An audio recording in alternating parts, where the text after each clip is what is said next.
자, 오늘 본문의 말씀을 가지고 예수 그리스도 임마누엘이라는 제목으로 우리 하나님 말씀 살펴보도록 하겠습니다. 하나님은 우리가 예수 그리스도께서 어떻게 나셨는지를 잘 바로 알기를 원하십니다. 그래서 오늘 본문에 이렇게 보면은 우리 18절 말씀에 하나님께서 예수 그리스도의 나심은 이러하니라 라고 하면서 성경에 밝히 기록하게 하심으로 우리에게 예수 그리스도께서 어떻게 나셨는지를 우리가 잘 알기를 원하신다라는 것입니다. 그래서 우리는 예수 그리스도께서 어떻게 나셨는가라고 하는 것을 성경을 통해서 잘 알고 있음으로 말미암아 우리의 신앙이 더욱더 하나님 앞에 바르게 잘 세워져 갈 수가 있다라고 하는 것이에요. 예수님 어떻게 나셨습니까? 성경에 근거한 대로 우리 지난주 말씀 살펴봤지만 하나님께서 가브리엘 천사를 마리아에게 보내셔서 수태고지 하셨어요. 보라, 내가 아들을 낳으리니 그 이름을 예수라 하라. 그러시면서 하나님께서는 성령으로, 성령의 능력으로, 기적이라고 하는 것이죠. 처녀가 아이를 낳을 수가 없어요. 이것은 하나님의 기적인 것입니다. 하나님의 말씀은 능치 못할 것이 없으시니 하나님이 말씀하셨으니 반드시 이루어지게 되어서 이제 마리아는 아기를 수태하게 되었다라고 하는 것이요. 이 사실을 마리아가 아기를 임신하게 된 것을, 그것은 성령으로 되었는데 어쨌든 간에 임신하게 된 것을 이 정혼한 그 남편 되는 정혼한 상태, 아직 결혼하지 않았다 하시라도 이 남녀 관계를 남편과 아내 사이라고 이렇게 부르고 있습니다. 이 요셉이라고 하는 다윗의 자손이 이제 마리아가 보니까 배가 나왔던가요? 임신한 사실을 알게 되었어요. 그랬을 때 요셉은 번민하게 되었다. 왜? 결혼하기 전에는 유대인들은 동거하지 않습니다. 동침하지 않습니다. 그런데 아내가 임신을 하였다라고 하는 것은 분명히 내 아이는 아니고 다른 사람의 아이일 텐데, 그러면은 마리아는 부정한 일을 저지른 여인이에요. 간음한 죄를 저질렀습니다. 음행한 일을 저질렀어요. 요셉은 의로운 사람이라고 하였습니다. 의로운 사람이라는 것은 하나님 율법 앞에서 사는 사람이에요. 우리 구약의 요셉이 그러지 않았습니까? 내가 어찌 이 큰 악을 행하여 하나님 앞에 득죄하리까? 하나님은 다 보고 계시는데, 사람이 한번 날지라도 하나님은 보시는데, 이게 의로운 사람이에요. 하나님이 보고 계신다라고 하는 것 앞에 하나님 말씀대로 살려고 하는 자인데, 그 정혼한 아내 이 마리아가 지금 임신을 해가지고 이렇게 그러한 상태가 있다는 것을 보고 나서 이 요셉은 그 마리아를 자기의 아내로서 결혼할 수가 없는 것이에요. 부정한 여인이다. 간음한 죄를 범한 여인이고, 그 죄는 성경에서 보면은 이 공동체에서 제거해야 되는데, 신명기 22장 23절, 그렇기 때문에 그러한 죄가 있었을 때에는 성문에 데려가서 그러한 죄를 직고하고 많은 사람들이 돌로 쳐 죽여서 공동체의 악을 제거해야 된다라고 했으니, 하나님의 말씀에 근거하였을 때 그 아내를 자기가 그냥 데리고 요셉은 의로운 사람이기 때문에 그렇게 할 수가 없었다라고 하는 것입니다. 그런데 여기 요셉은 의로운 사람이라고 하는 그 말 속에는, 그렇기 때문에 법대로만 하는 자다, 율법대로만 하는 자다라고 그것을 의미하지 않고, 요셉은 하나님 말씀대로 사는 사람이었었지만 그 말씀의 핵심은 사랑이에요. 그 10계명의 계명도 한마디로 말하면은 사랑인 것입니다. 내가 사랑했던 그 마리아, 그리고 그 사랑하는 여인인 이 마리아를, 내가 그 여인이 지금 간음죄를 저질렀다고 해서 성문의 장로들에게 데려가서 간음한 여인입니다, 나는 이 여자하고 같이 결혼할 수 없습니다 라고 해서 결국은 돌로 쳐서 죽게 내버리는 그 비참한 처지까지 자기는 몰고 가고 싶지 않았습니다. 이 의롭다라고 하는 말 속에는 불쌍히 여긴다, 사랑한다 라고 하는 율법의 정신이 또한 같이 포함되어 있는 그러한 말씀이에요.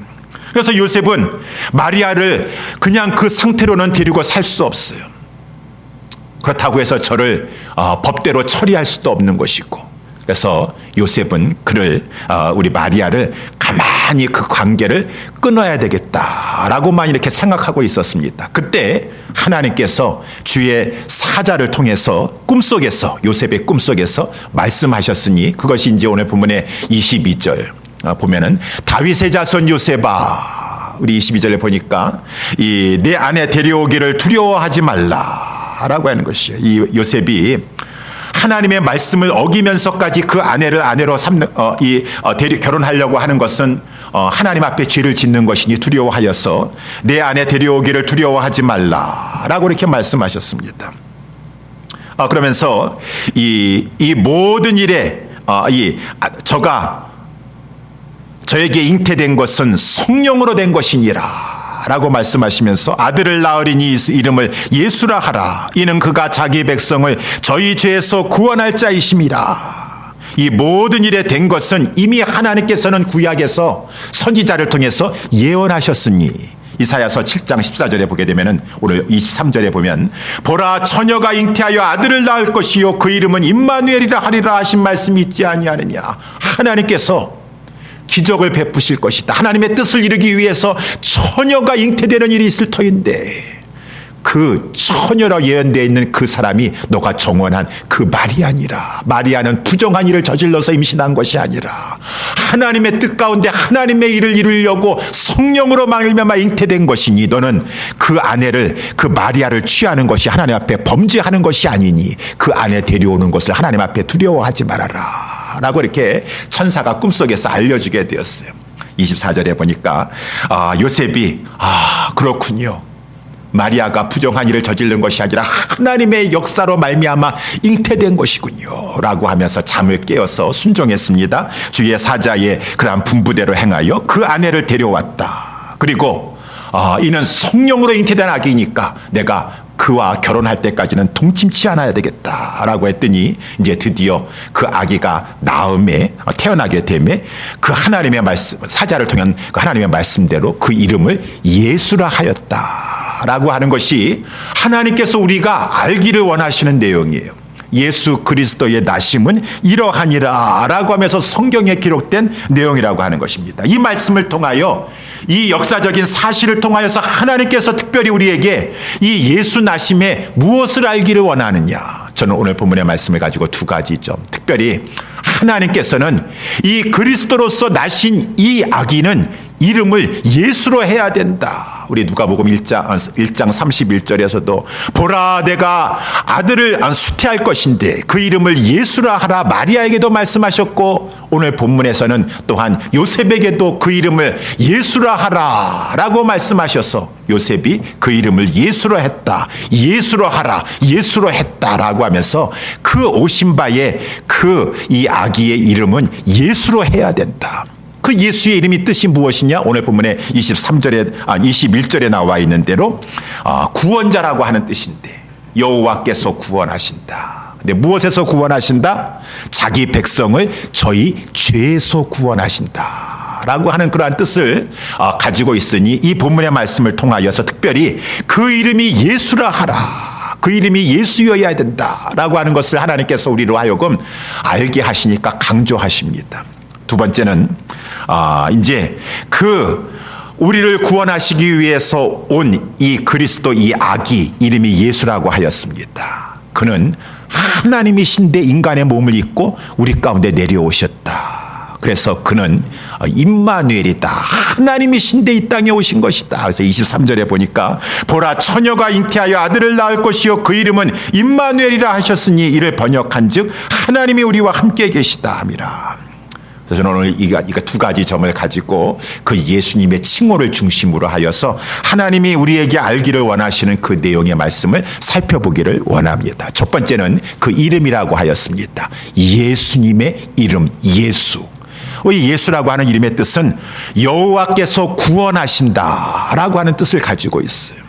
여호와께서 구원하신다. 무엇으로부터 구원하십니까? 우리가 구원이라고 하는 것은 아주 위태로운 상황 가운데 내가 건진바 되었을 때, 그때 내가 건진받았다, 구원받았다 라고 표현할 수가 있어요. 가령 예를 들면은 큰 질병에 걸렸어요. 죽을 줄 알았는데 건져주셨습니다. 구원받았다. 지금 전쟁의 위험한 상황 가운데 있어서 죽을지도 모르는데 하나님께서 전쟁에서 승리하게 하시고 보호하여 주셔서 살아남게 하셨다. 구원하여 주셨다. 또 이 시대에 이 이스라엘은 로마의 속국 가운데 있었는데 그 로마의 속국 가운데 나라가 해방되게 하시면서 자유를 얻게 하셨을 때 구원받았다라고 하는 참으로 절박한 그러한 상태 가운데 건진받은 것도 구원이지만 무엇보다 더 중요한 것은 죄로부터 구원인 것이다 라고 하는 것이에요. 죄로부터 구원받아야 돼요. 물론 병들어서 구원받는 것, 전쟁에서 이렇게 위험한 상황 가운데 승리하여서 구원받는 것, 이방의 나라의 압제 가운데 해방되어서 구원받는 것, 그것도 참으로 기쁘고 간절히 바라는 것이지만 이 땅에서의 일인 것입니다. 그렇지만 영원한 관점에서는 죄에서 구원받아야 돼요. 죄에서 구원받아요. 그래서 오늘 본문의 21절의 말씀에 나오도록 이 아들의 이름을 예수라고 하라. 그는 구원자다. 여호와께서 구원하시는데 이 아기를 보내셔서 그리스도라고 하는 거죠. 하나님이 보내신 자다. 그리스도.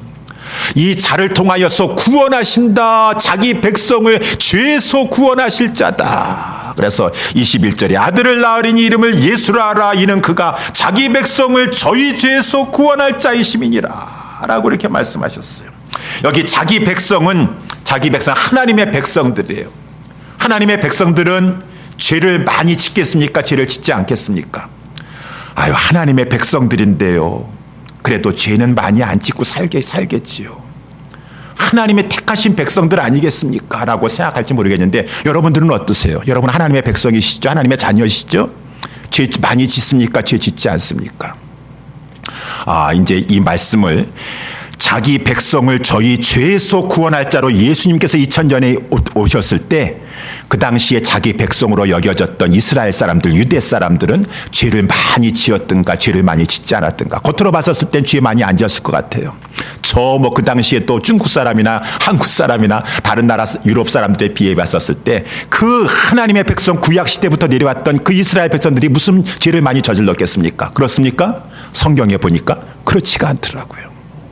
우리 특별히 마태복음 바로 앞에 구약의 제일 마지막에 말라기서가 있으니 이 말라기서에 이렇게 보게 되면은 그들이 얼마나 하나님 앞에 가증한 죄를 많이 저지르는가. 우리 말라기 1장 2절에 보게 되면 하나님께서 말씀하십니다. 내 백성들아 내가 너희를 사랑하였노라. 하나님이 말씀하셔요. 하나님의 백성들에게. 하나님은 하나님의 백성들을 사랑하셨어요. 어떻게 사랑하셨습니까? 하나님의 백성으로 택해 주셨어요. 이 세상에 많고 많은 사람 가운데 특별히 하나님의 주권 속에서 저 팔레스타인에 있었던 아브라함의 자손들을 내 백성으로 삼고 내가 너희를 통하여 세상을 축복하겠노라 라고 하면서 그 많고 많은 민족과 많고 많은 백성들 가운데 이스라엘 백성들, 아브라함의 자손들, 유대 사람들을 가지고 하나님의 백성으로 택해 주셨어요. 하나님의 자기 백성인 것이죠.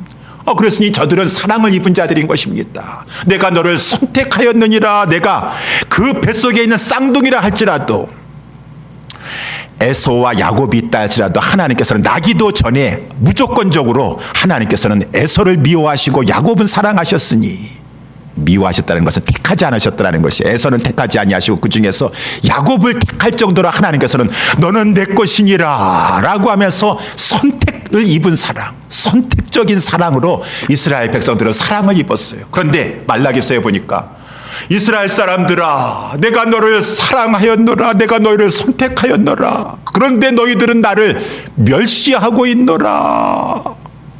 멸시한다라는 말이 무엇입니까? 멸시한다라는 말을 제가 사전에 찾아본다니까 없인 여긴다라는 말이에요. 깔본다라는 것입니다. 하찮게 여긴다라는 것입니다. 그러니까 이스라엘 백성들이 깜짝 놀란 것이에요. 하나님의 자기 백성들이 깜짝 놀랐습니다. 하나님 무슨 말씀을 하시는 것이에요? 우리가 무슨 하나님을 업심 여기고 있습니까? 우리가 하나님을 어떻게 깔을 봅니까? 하나님을 어떻게 하찮게 여깁니까? 어떻게 그런 일을 할 수가 있겠습니까? 라고 하는데 하나님께서 뭐라고 말씀하십니까? 그러면은 왜 나의 제단 앞에 너희들이 더러운 떡을 바치고 있느냐? 더러운 떡이라고 하는 것은 떡은 고기를 말하는 것이요 제물을 말하는 것이요. 제단에다가 누가 떡을 바칩니까? 빵을 바칩니까? 제단에다가는 제물, 희생 제물을 고기를 짐승을 바치는 것이요. 더러운 떡이라고 하는 것은 흠 있는 재물을 바친다라는 것입니다. 하나님은 분명히 말씀하셨어요. 나에게 바치는 것은 흠 없는 것을 바쳐야 되는 것이니라. 흠이 있으면 안 된다라고 분명히 엄중하게 몇 번씩이나 율법에 의해서 경고 말씀하시고 당부하시고 흠 있는 것을 바치면 안 된다고 했음에도 불구하고 그 하나님의 백성들은 하나님 앞에 나올 때 이렇게 범패스러운 거 아무거나 받으시지, 흠없는, 나 살기 힘든데 흠없는 거 점 없는 거 골라서 저는 거든지 병든 거든지 흠없는 거든지 그냥 사람들 이목도 있으니까 안 바칠 수는 없고 그냥 갖다 바쳐야 되겠다, 제단에다가 올려놔야 되겠다라고 하면서 너희들은 나를 지금 하찮게 여기고 있다, 나를 멸시하고 있다, 나를 지금 깔보고 있고 아주 업신여기고 있다라고 하나님께서 말라기서에 말씀해주고 있어요. 또 이 하나님의 백성들이 하나님을 이렇게 멸시하고 있는데 어떻게 멸시하는 것입니까? 하나님이 그렇게 말씀해서 됐다 할지라도 듣질 않는 거예요. 말씀을 무시하고 말씀을 듣지 않는 것이 멸시하는 것이고 하나님을 깔보는 것이고 업신여기는 것이고 하찮게 여기는 것입니다. 그래서 하나님께서 특별히 말라기서의 말씀에 보니까 이방 우상을 섬기는 자들과는 결혼하지 말아라 라고 하는데, 하나님 아무리 말씀하신다 할지라도 내가 하고 싶으면 하는 것이에요. 죄를 범하는 것이죠. 특별히 하나님께서 그 율법 중에 율법인 10계명을 주셨는데 그 10계명의 말씀을 가지고 하나님께서 말라기 3장에서도 말씀해 주고 있어요. 이 7계명은 간음하는 죄를 가지고 겁도 없이 그 간음죄를 저지르는 것을 조금도 개의치 않고 있습니다. 9계명에 거짓 맹세하지 말아라 라고 했는데도 불구하고 살면서 어떻게 거짓말 안 하고 살 수 있겠습니까? 이 세상에서 할 수 없습니다. 손에 안 벌려면 거짓말도 해야 됩니다 라고 하나님의 백성들이 하나님의 말씀을 이렇게 무시하고 살고 있어요. 멸시하고 살고 있어요. 도적질 하지 말아라 라고 하는 그 8계명을 주셨는데도 불구하고 도적질하고 있어요. 이스라엘 백성들이 깜짝 놀랐습니다. 하나님, 저 도적질 안 해요. 저 남의 것 훔친 적이 없어요. 하나님께서는 왜 자꾸 이렇게 저를 안 좋게 여기십니까? 도적질 안 하는데요.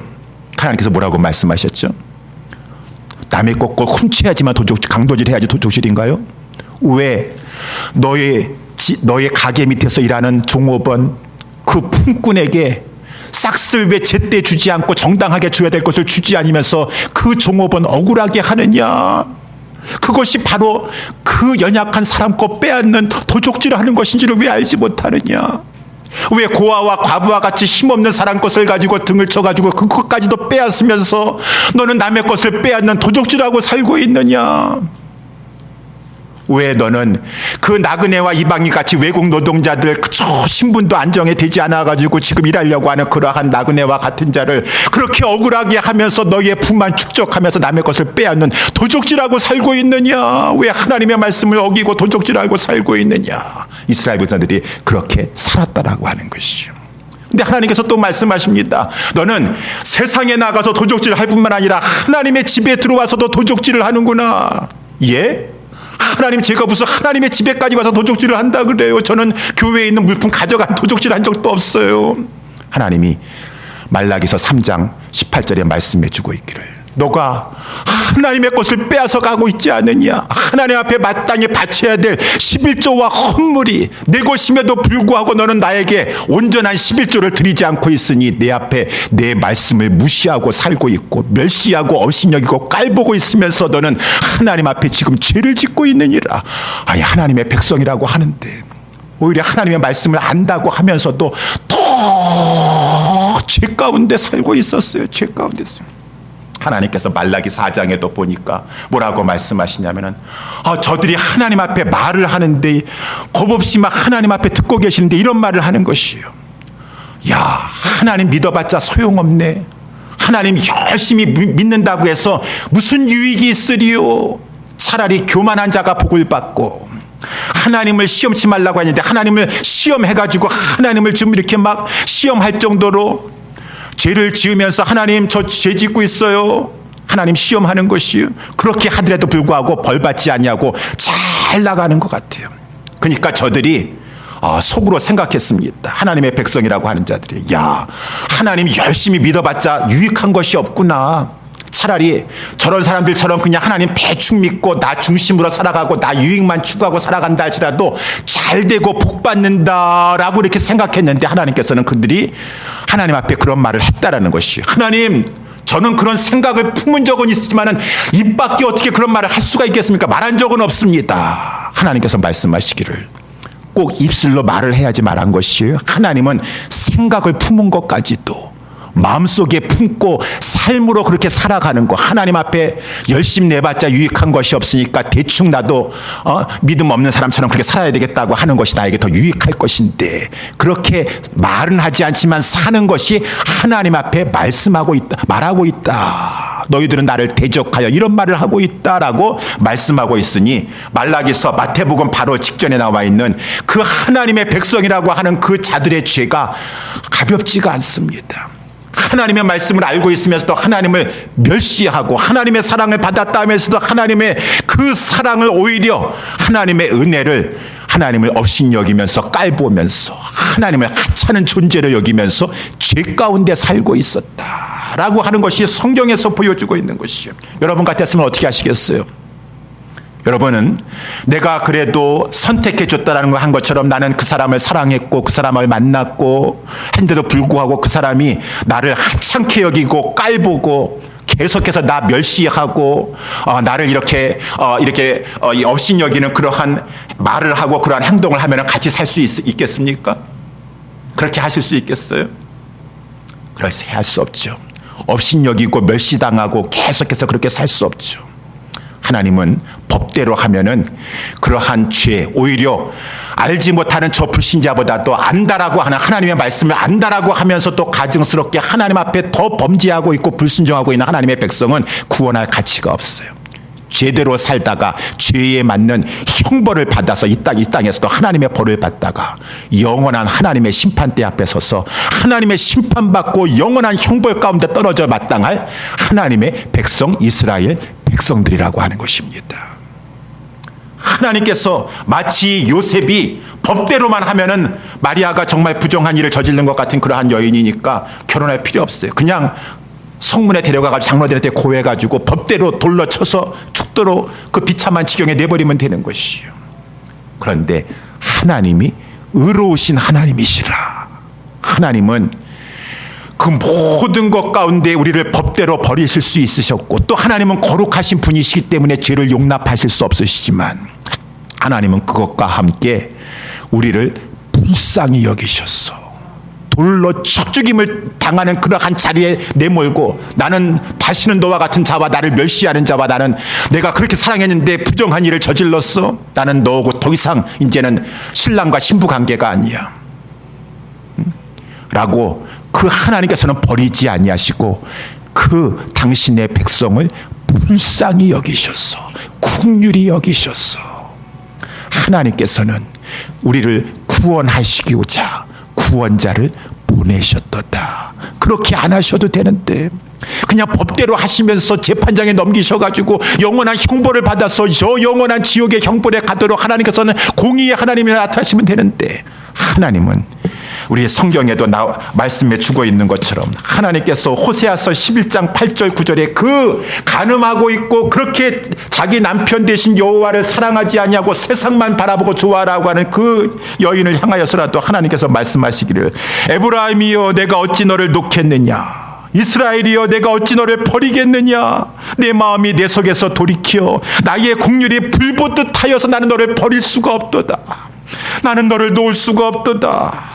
내가 너를 어찌 영원한 형벌 가운데 놓겠느냐. 내가 제대로 법대로만 처리하면 너는 저 영원한 지옥에 들어가서 영원토록 그 바깥 어두운 데서 슬피 울며 이를 갈면서 불꽃 가운데 고민하면서 영원토록 그곳에 살아야 될 것인데 내가 너를 그곳에 놓을 수가 없노라. 하나님은 우리를 불쌍히 여겨주셨어.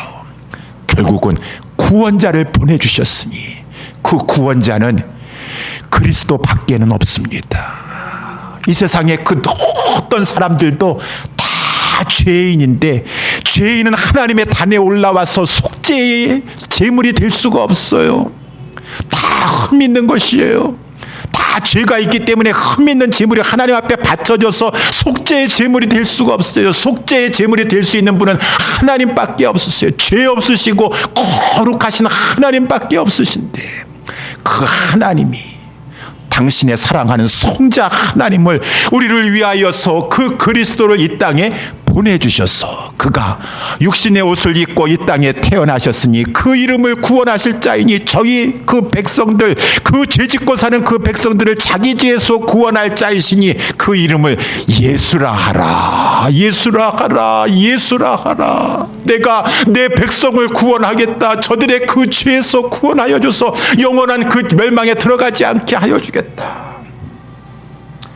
그러면은 하나님은 그저 하늘 위에서 용서해 주시면 되지 않겠습니까? 꼭 그렇게 하나님의 아들을 가지고 육신의 옷을 입어서 이 땅에 보내주셔야 되겠습니까? 라고 생각하는데, 우리 하나님은 공의로우신 하나님이세요. 그 죄를 사해 주시기 위해서는 피 흘려야 돼요. 그 피는 무죄한 피요, 흠없는 제물의 그 피야 될 것이 아니서 우리 하나님의 아들 예수 그리스도께서 속죄 제물이 되시고자 이 땅에 내려오셔서 인간의 그 영이신 하나님께서 인간의 몸을 입으셔서 피를 흘려주시고자 내려오셨고, 그렇지만 아담의 후손으로 오시는 그분이 남자와 여자의 결합으로 통해서 온다면 똑같이 아담의 죄성을, 그 부패성을 가지고 원죄를 가지고 태어나기 때문에 흠이 있어서 제물이 될 수 없으니 하나님께서는 동정녀 처녀의 몸을 통하여 성령으로 말미암아 하나님의 아들이 인간의 육신을 입고 이 땅에 태어나게 하셔서 우리 주님께서 동정녀 마리아를 통하여서 이 처녀의 몸에서 태어나신 것이다 라고 하시니, 그 모든 것은 우리를 구원하시기 위한 우리 하나님의 아들이 속죄제물로 오시기 위해서 동정녀 마리아의 몸을 빌어서 오신 것이니라. 이 모든 것은 예수님은 우리를 구원하시는 메시아 그리스도이신데, 그분은 우리를 죄에서 구원하시기 위해서 속죄 제물이 되고자 이 땅에 인간의 몸을 입고 태어나신 것이니라 라고 하는 이 사실을 하나님은 너희들이 성탄 이 메시지를 통하여서 바로 알기를 원한다. 하나님은 너희들을 구원하시기를 원하시는 그 하나님이시다. 죄 많은 너희들을 구원하셔서 영생을 주고 영광의 하나님 나라에 들어가시게 하고자 하나님께서 너희들을 이렇게 구원자를 예수 그리스도를 보내어 주셨노라 라고 하는 것이에요. 두 번째, 오늘 본문의 말씀에, 그래서 우리 23절 말씀에 보게 되면은 보라 처녀가 잉태하여 아들을 낳을 것이요 그 이름은 임마누엘이 하리라 라고 이미 800년 전에 이사야 선지자를 통해서 예언하게 하셨고, 이미 하나님은 다 계획하고 계셨어요. 계획하고 계셨어요. 그렇기 때문에 이 지금 태어난 이 아기는 그냥 평범한 아기가 아니라 하나님이 있어요. 하나님, 성자 하나님이 있어요. 우리 빌립보서에 말씀 나와 있는 것처럼 그는 본체 하나님이시다. 그러나 하나님과 동등됨을 취할 것으로 여기지 아니하시고 우리를 위해서 결국은 속죄 제물이 되어 주시고자 자기를 비워 종의 형체를 가져 사람의 모양으로 사람이 되셔서 이 땅에 내려오셨고, 궁극적으로 그는 십자가에 죽으시고자 십자가에 죽기까지 순종하셔서 자기의 목숨을 많은 자기 백성들을 위하여서 대속물로 내어주셨느니라 라고 하네요. 그렇기 때문에 이 땅에 내려오신 이 분은, 이 예수라고 이름한 이 분은 그리스도시요, 이분은 하나님이세요. 하나님이 보내신 그리스도시요, 이분은 성자 하나님이신 하나님이신데, 하나님이 이렇게 우리를 구속하기 위해서 죽으시고자 속죄 제물이 되시고자 이 땅에 내려오셨다. 그래서 하나님이 우리와 함께 하시게 되었다. 그렇기 때문에 그 이름을 임마누엘, 하나님이 어떻게 하늘에만 계시지 아니하고 이렇게 인간이 되셔서 우리와 함께 계시느냐, 그 이름을 임마누엘이라 하리라. 임마누엘이라 하리라. 여러분, 우리 주님이 우리를 위해서 그래서 이제 탄생하시고 우리를 위해서 점없고 흠없는 그런 깨끗한 삶을 사셨다가 이 땅에 오신 그 목적대로 마침내 때가 되매 우리 예수님께서 십자가에서 죽으신 것입니다. 십자가에서 달려있어서 우리 누차 말씀드리지만 엘리 엘리 라마 사박다니, 나의 하나님 어찌하여 나를 버리시나이까, 말할 수 없는 큰 하나님의 저주, 우리가 받아야 될, 모든 당신의 백성들이 받아야 될 그 저주 죄값을 다 받으시면서 우리 예수님 절규하시면서도 그렇지만 십자가 내려오지 않으셨어요. 다 받으셨어요. 마지막 그 우리가 받아야 될 죄값을 다 받으시니 다 이루었다, 다 이루었다, 다 지불했다. 우리 당신의 백성, 하나님의 백성, 나의 백성이 받아야 될 그 죄값을 내가 다 지불해 줬습니다. 다 이루었다, 구속을 이루었다. 이사야서에 또 말씀에 나와 있는 것처럼 우리 주님이 이렇게 다 죽으신 것은 저가 찔림은 우리의 허물을 인함이요, 저가 상함은 우리의 죄악을 인함이라. 저가 징계를 받음으로 우리가 하나님과 평화를 누리고 그가 채찍에 맞음으로 우리가 나음을 입었도다. 하나님이 우리를 위해서 징계받으시고 채찍받으시고 죽으시고 하는 것은 우리를 죄에서 구원하여 주시기 위하였어. 그러신 다음에 우리 주 예수 그리스도께서는 십자가에 죽으셨을 때 우리 하나님께서 그를 부활시키시고 지극히 높이시사 하늘에 승천하게 하시고 하늘 보좌 우편에서 모든 것을 다스리게 하시는데, 우리 주님은 하늘에 올라가서도 당신의 백성을 사랑하셔서 성령님을 보내주심으로 말미암아 그 성령님은 하나님의 영이심과 아울러 예수 그리스도의 영이시니 그 예수님이 영으로 우리 가운데 이제 들어오셔서 우리와 같이 함께 하시니, 또한 그분은 하나님이 우리와 함께 하시니 우리는 하나님의 임마누엘 백성인 것이고, 우리 주님은 계속해서 우리를 위해서 임마누엘이 되어주신다. 우리 주님이 우리를 보살피시고 인도하고 계세요. 임마누엘로 함께하고 계세요. 여러분, 이 아까도 여기 말씀 25절에 나와 있는 것처럼 임마누엘이라는 것이 어떤 것입니까? 하나님이 우리와 함께하고 계세요. 구속주로 내려오셔서 함께 하셨고 지금은 성령으로 우리와 함께, 우리를 성전 삼으시사 우리와 함께하여 계셔서 하나님이 우리를 지켜 보호하여 인도하고 계시고 있습니다.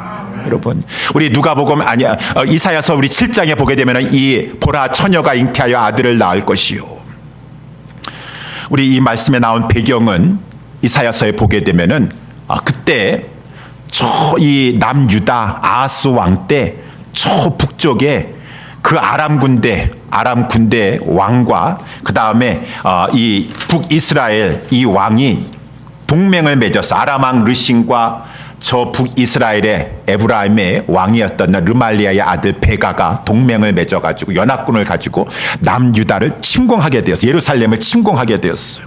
여러분, 전쟁이 그때나 이때나 무서운 것입니다. 전쟁이 일어나면 얼마나 두렵습니까? 죽을지도 모르고.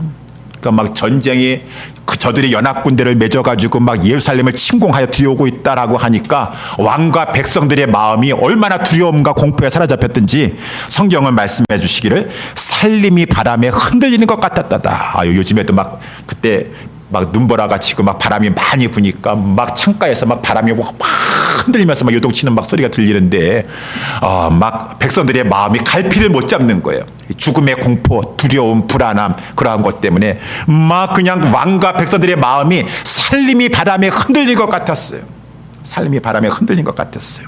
그때 하나님께서 이사야 선지자를 그 두려워 떨고 있는 아하스 왕에게 보내셨습니다. 너는 삼가며 종용하라 라고 말씀하셨어요. 삼가며 종용하라는 것은 무슨 말씀이냐면은 너는 마음을 하나님께만 붙이면서 두려워하지 말아라, 무서워하지 말아라 라고 하는 말이에요. 여러분 어떠한 상황에서도 여러분 삼가며 종용하세요. 하나님에게 마음을 붙이면서 상황 때문에, 환경 때문에 두려워하지 마세요. 하나님을 바라보세요. 너는 삼가며 종용하라. 내 마음을 하나님께 붙이면서, 하나님께 붙이는 그 마음을 가지고 상황 바라보고 문제 바라보고 형편 바라보면서 두려워하지 말아라. 살림이 바람에 흔들린 것 같이 요동치고 있구나. 하나님이 말씀하시는 것이요. 그런데 이 아하스 왕이 이사야 선지자를 통하여서 그 말을 받았음에도 불구하고 두려워서 막 죽겠는 거예요. 막 저들이 지금 연합군을 맺어가지고 쳐들어왔는데 이러다가 내가 죽으면 어떡하나, 내가 완전히 저들에게 끌려가면 어떡하나, 내가 비참한 지경에 떨어지게 되면 어떡하나, 막 두려움 가운데 막 정말 막 요동치고 있었습니다. 그때 하나님께서 말씀하셨죠. 왜 이렇게 두려워하느냐? 내가 너를 지켜주겠다. 저들이 아무리 도모를 이루고자 너희를 침공하고자 한다 할지라도 저들은 연기나는 부직갱이의 그루터기에 불과하도다. 두려워하지 말아라. 낙심하지 말아라. 하나님 이사야 선지자를 통해서 말씀하셔요. 그러면은 하나님의 말씀을 받고 두려워하지 말아야 되는데, 참 여러분, 두려워하지 않고 싶어도 막 두려워하는 것이, 그렇지만 두려워하지 않을 수가 있어요. 힘써 두려워하지 말아야 돼요. 여호수아에게 주신 말씀처럼 마음을 강하고 담대히 하고 자꾸 그럴수록 하나님의 말씀을 보면서 마음을 하나님께 붙여가지고 이 삼가며 종용하고 굳게 담대하게 서 있어야지 믿음에 따라서 하나님 역사해 주시는 것인데 자꾸 두려워하는 것이. 그래서 하나님께서 이렇게까지 말씀하셨어요. 아하스 왕이요, 그러면은 자꾸 이렇게 두려워하고 하나님을 신뢰하지 못하고 있는데 그러면은 내가 기회를 줄 테니까 징조를 구하라. 징조. 뭔가 그래도 눈에 보면은 덜 두려워할 거 아니겠어요? 하나님의 기적을 보게 되면은 무엇이든 깊은 데서든지 높은 데서든지 어려운 것이든지 간에 징조를 구해봐라. 징조 구해서 징조 이루어지면은 하나님 살아계시는구나라고 두려워할지 아니겠어요? 그랬지만은 이 아하스 왕이 벌써 하나님을 의지하지 아니하고 안 되겠다. 지금 아람 나라하고 북이스라엘이 침공했으니까 그 북쪽에 있는 신흥 강대국인 아수르에게 사신을 보내가지고 아니야. 아수르를 의지하면 돼. 아수르에게 금은보화 보내가지고 아수르 보고 도와달라고 뒤에서 침공해달라고 하면 돼. 라고 하면서 그러면서 하나님께서 하나님의 종을 통하여서 징조를 구하면서까지 너는 두려워하지 말고 마음을 하나님께만 붙이고 있어라. 라고 했더니만은 아닙니다. 나는 하나님을 시험하지 않을 것입니다. 말은 잘해요. 하나님을 왜 시험합니까? 징조 왜 사인을 왜 구합니까? 그러면서 믿음의 자세는 취하고 있지 않고 인간적인 방법을 취하면서 나는 하나님을 시험하지 않겠노라. 그때 하나님께서 이사야 선지자를 통해서 이사야서 7장 14절에 말씀하신 것이요. 보라, 처녀가 잉태하여 아들을 낳으리니 그 이름은 임마누엘이라 하리라. 라고 하신 것은 앞으로 하나님께서 큰 기적을 베풀어 주셔서 처녀가 성령으로 말미암아 잉태되어서 그 하나님이 육신이 되는 그 기적을 보내주실 것인데 구약의 성도든 신약의 성도든 그 하나님이 인간이 되신 그 그리스도, 그 인간이 되신 하나님이신 그 구세주를 바라봐야지 사는 것이니라. 그를 의지해야지만 사는 것이니라. 라고 하는 그 차원에서 그때 이사야서 7장 14절에 아하스 왕에게 또 하나님을 바라보십시오. 하나님을 바라보십시오. 그리스도를 바라보십시오. 라고 하면서 이 말씀을 한 것을 이렇게 하나님께서 이제 이때 이루어지게 하신 것이에요. 여러분, 하나님께서 우리 예수 그리스도께서 부활 승천하시고 다시 이 땅에 영으로 오신 다음에 우리 가운데 임마누엘로 함께 하시면서 우리를 지켜 보호하고 계시다라고 하는 것입니다. 두려워하지 마세요. 상황 바라보고 문제 바라보고 형편 바라볼 때는 자꾸 우리가 두려워서 어떡하나 무서워서 마음을 잡을 수가 없어요. 살림이 바람에 흔들릴 것 같이 막 흔들리고 사시나무 떠는 것처럼 떨면서 아이고 무서워, 아이고 두려워, 아이고 어떡해, 이렇게 하다가 어떻게 될 것인가. 그럴 때마다 자꾸 예수 그리스도를 바라보셔야 될 것입니다. 내 안에 계셔서 나와 함께하고 계시는 주님이 두려워하지 말아라, 염려하지 말아라, 낙심하지 말아라. 너희의 모든 것은 내가 붙잡고 있고 너는 내 것이니. 너는 자꾸 마음을 왜 환경에 두느냐, 형편에 두느냐, 사람에 두느냐. 너는 하나님을 바라보라, 그리스도를 바라보라 라고 하면서 하나님이 임마누엘로 함께 하시면서 우리를 인도하시고 계시고, 여러분, 우리가 죄에서 구원함을 받았다 할지라도 이제는 이스라엘 백성들이 성경의 말씀해 주고 있지 않습니까? 육신적인 이스라엘이 아니에요. 이제는 하나님의 백성은 진정한 하나님의 백성은 누구입니까? 하나님의 말씀하셨을 때 자기 죄를 회개하고 돌이키는 자가 이제 하나님의 백성이 되는 것이에요. 그래서 이스라엘 백성들도 우리가 잘 알다시피 하나님께서 예수 그리스도가 공생에 사역하시기 전에 그 먼저 6개월 전에 났던 세례 요한이 등장하게 하면서 세례 요한은 자꾸 이스라엘 백성들에게 죄를 지적하게 하는 것입니다. 왜? 회개하여서 예수께 가도록.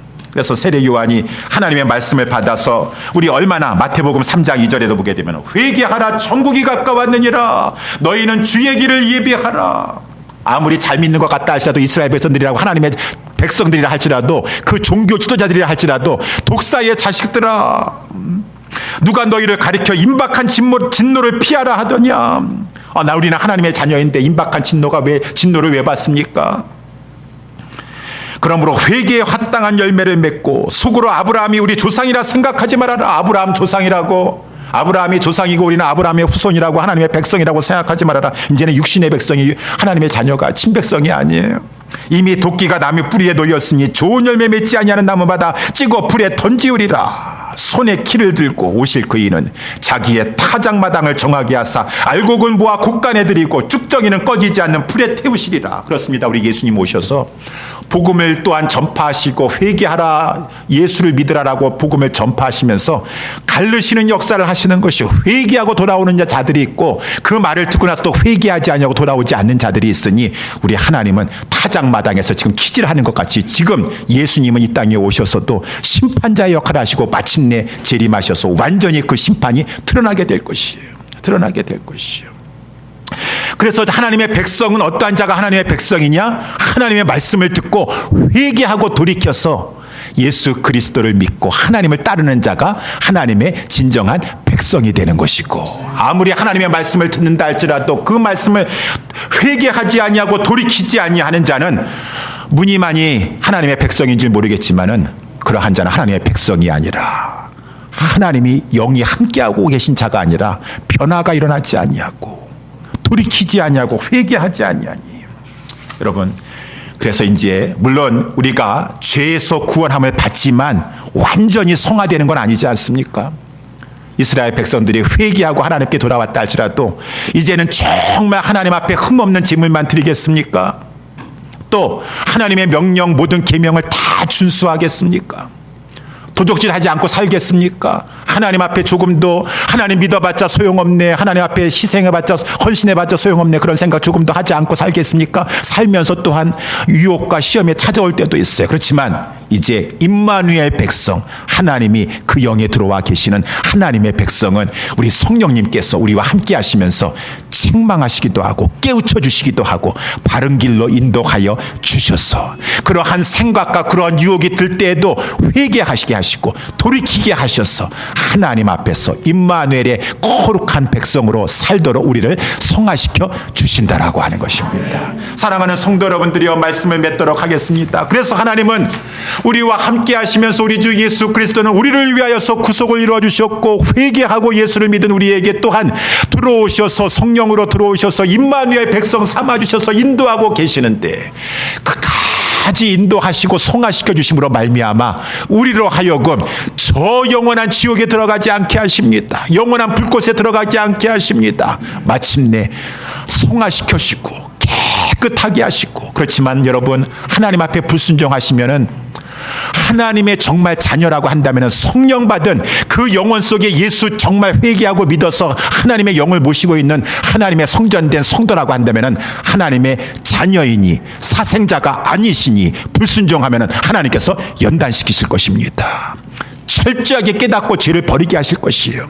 하나님의 임마누엘 백성답게 하나님을 모시고 사는 성도답게 하나님께서 이 모양 저 모양 가지고 하나님께서 연단시키셔서 너는 지옥의 심판을 받을 자가 아니요 천국에 들어갈 자이기 때문에 이 모양 저 모양 하나님께서 거룩한 하나님의 백성으로 연단시키게 함심으로 말미암아 천국에 들어가도록 인도하여 주셔서 마침내 구원을 완성시켜 주실 것입니다.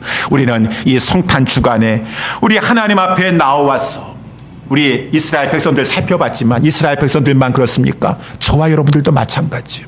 오히려 모르고 사는 자가 오히려 죄가 경할지 모르겠습니다. 안다고 하면서도 불구하고 하나님 불순종하고 오히려 하나님의 사랑을 입었음에도 불구하고 하나님 멸시하고 살아가고 있지 않은가요? 하나님 업심여기지 마세요. 하나님 깔보지 마세요. 하나님을 무시하지 마세요. 하나님 앞에 순종하여 살아야 될 것입니다. 하나님은 우리와 같은 이러한 자를 구원하시기 위해서 아낌없이 당신의 예수 그리스도 독생자를 우리 가운데 보내주셨습니다. 우리 주님은 우리를 위해서 이 땅에 낮고 낮은 데 내려오셔서 육신의 옷을 입고 처녀의 몸을 통하여서 나르오신 것은 결국은 우리를 위해서 속죄 제물이 되어주시기 위함이셨습니다. 그리고 우리를 위하여 죽으셨습니다. 부활하신 다음에 우리에게 그리스도의 영을 부어주셨습니다. 이 땅에 살아가는 동안에 그 속죄의 주님 생각하면서 이 땅에 오신 주님 생각하면서 감사하면서 임마누엘 백성으로서 거룩한 삶을 살 수 있는 우리 모두가 다 될 수 있게 되기를 주님의 이름으로 축원합니다. 기도하겠습니다. 하나님 아버지 감사합니다. 오늘도 저희들 이렇게 하나님 앞에 나와